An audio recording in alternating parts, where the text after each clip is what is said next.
Башкалабызның Горький шоссе участогын кеңейтүүгө бәйле рәвештә 300-гә якын җир кишәрлеге азат ителергә тиеш. Бу магистраль шәһәргә кергәндә төп юлны бушатырга тиеш, чөнки хәзер анда көн сайын транспорт бөкеләре барлыкка килә.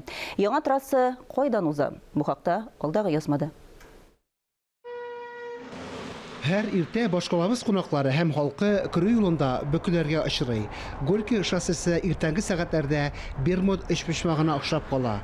Иртәнге сәгать 7 тулганчы шәһәргә керә алмасаң, шактый көтәргә мәҗбүр буласың. Минут 40-50 можно постоять. То есть вся улица Залесная, вот, начиная от СМ-7 и туда все обычно плотненько. Берничә чакрымга сузылган бөкеләрне хәтта кошлар очкан биеклектән дә күрүе кыен. Иртән бигрәк тә мәшәкатьле.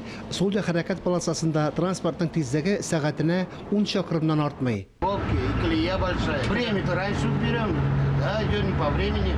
Опаздываете, наверное, да? Конечно, всяко бывает. Особенно если там небольшая авария. Бу урында транспорт йөрешен җайга салу өчен өстәмә юл участогын төзүгә керештеләр. Трасса элеккесеннән көньяктара уза.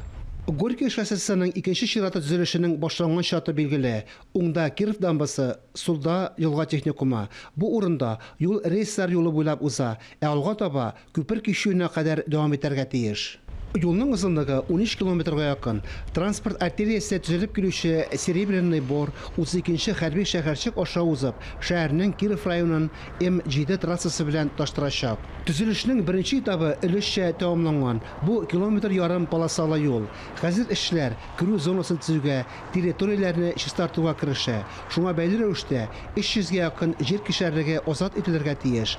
Башкарма комитет вәкилләре сүзләренә караганда, барлык җир хуҗаларына компенсация түләнә, ә 2025 елда трасса ачылыр дип көтелә. Фанис Мөхәммәтов, Айнур Вәлиәхмәтов, Сергей Павлухин, Татарстан яңалыклары.